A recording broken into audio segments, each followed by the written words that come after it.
Hi, How are you? I'm good, thanks. How are you? I am well. I appreciate you talking to me about this. It's been fun to talk to you over these movies, as I would imagine it's been for you to play them as an actor. Yeah, people just keep coming back, and every year it's great. Yeah, it's quite rare to get to continue a film series like this that's just about a couple and their relationship when it doesn't involve them saving the world or fighting vampires or surviving the apocalypse. Mm. You just get to explore normal human problems. What have you most enjoyed about the opportunity to do these films, to play this character, and to watch how they've grown? Oh, I think you've said it perfect to explore normal human problems, and to do something like this, a drama and a romance where you're just playing characters, and it is melodramatic in that these crazy situations happen that you wouldn't expect to happen in day to day life, but that's what's so nice about it. Um, yeah, just playing real people with problems. Has anything most surprised you from an acting standpoint that you didn't realize might happen because you hadn't done, four movies telling the same story before? Well, I'd done barely any movies before this. This was the first time I was the lead in a movie, and I remember in the first. It was never like the first film. I was in every scene of the movie, and I think every shot except one. And it was and the second and the third and the fourth, it wasn't like that because we had more scenes where it was other characters and it wasn't just from like Tessa's point of view. But I remember having that as my kind of introduction to this in the industry. I was like, whoa, it's a lot. And yeah, I think I've learned so much about not just the hours involved, but and how difficult it is to make a film and how difficult it is to make a good film, and just the amount of effort that goes into it and all the different departments and everything. Yeah, I've just learnt lots of little things that I don't think I ever would have been aware of if not through experience.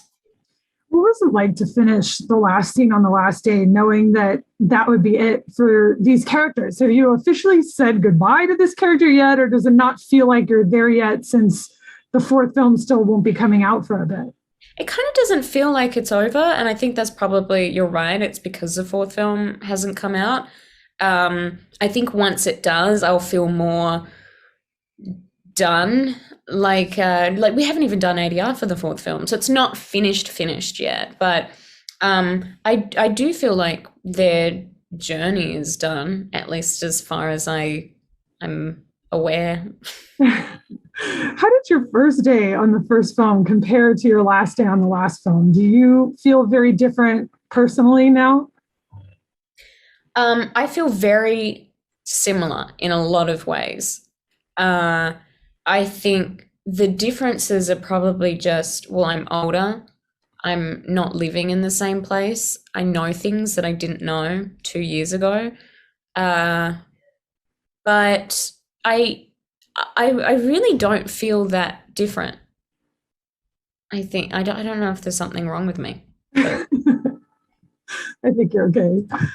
It's wild that you shot this in Bulgaria during a pandemic. What was it like to be in a very foreign country, have this experience, shoot with all these safety protocols? Did it ever feel just very alien? um, it it feels alien, I think, when you get the first call that says you're shooting in this country and it's somewhere you've never been. But after you get there, it's people are just people. It doesn't matter what language they speak, and like it it really does. You kind of fall back into it. I mean, there's little things that you notice, like, oh, like this food is different, or this, or I don't understand this reference. But I think you kind of, human behavior is pretty much the same wherever you go. And I think that luckily we had a lot of the same people with us. And so when we were on set and we were doing it, it felt very comfortable and very normal very quickly. I would imagine too, it would have been, a lot harder if you hadn't been able to already establish this relationship before you then having to do all these new safety protocols. Oh, absolutely. Yeah, and it's weird not getting to. it is weird that working for people for 3 months and not getting to see their faces until the very last day, or sometimes even then not getting to see their faces. Um, but I think there's a silver lining in that, because we were quarantined, we got to really get close as a cast and spend a lot of time together and bond, and that was nice. You've got different directors for each of the first three films. What has that been like to have different visions and perspectives on these characters while you guys are sort of the constant throughout them? Well, I'd say it's very normal. TV shows usually have a different director for each episode, and films in a franchise, I mean, it's very rare that you actually have, I'm not sure if there is like a single franchise that has one director for all three, four, five movies. But yeah, every director brings their own style and their own thoughts and visions to it. So it's interesting. It's really fascinating as the actor to get to see how that changes each film and how the sets run. What do you think makes Tessa different in this film, both individually and in her relationship with Harden? Were there things that you specifically enjoyed exploring about with her at this point in her life?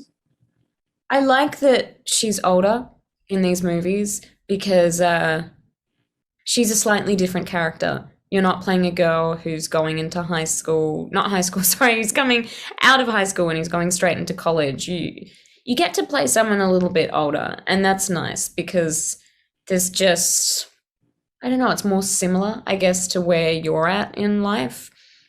And sorry, what was the second with the relationship? Well, just, what you enjoyed about exploring with her at this point, because this is a quite a different stage in her life for her. Mm. Yeah, I think the other thing I enjoyed is that in the we got to have more fights, me and Hero. We got to get into more like specific fights with an extended scenes and like conflicts and like this is the problem, because they're already in the relationship, and that's really nice. And like having these moments where you see them brushing their teeth together or lying in bed talking together, it's really nice to get to show like a relationship between two adults and all the little intimate moments that happen in a relationship. Was it important to you to have her be at a point in her life where she doesn't want to give up herself and her dreams just because she loves him? I would say it's somewhat out of my control, because I would say that's kind of the story, and if the story wasn't that would be, well, I wouldn't want to change it if there was a reason for it being that. But I think that's, yeah, the credit goes to the story. That is what it's about.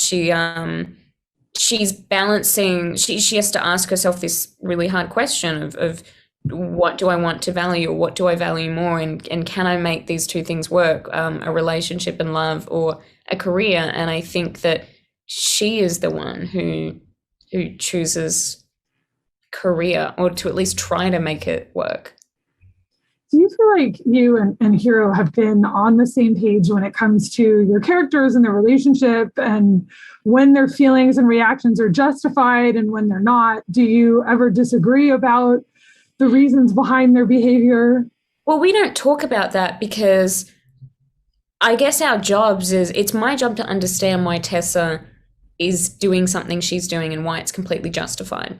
And it's his job to understand why Harden's doing something he's doing and why it's completely justified. So there is no objective answer.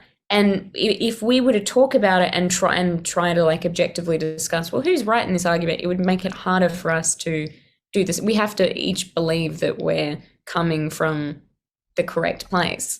And I think when you do that, that's how you are able to do scenes like that.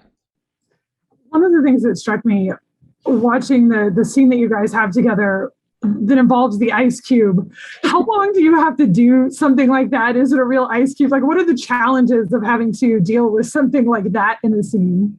Everyone has been asking about this ice cube, and I think Hero picked it when we were doing the scene. He was like, hold on, how are we going to do this? Because the ice cube's going to melt in 5 seconds. Yeah. And we did one take, one close up, I think, of it on skin, or maybe two.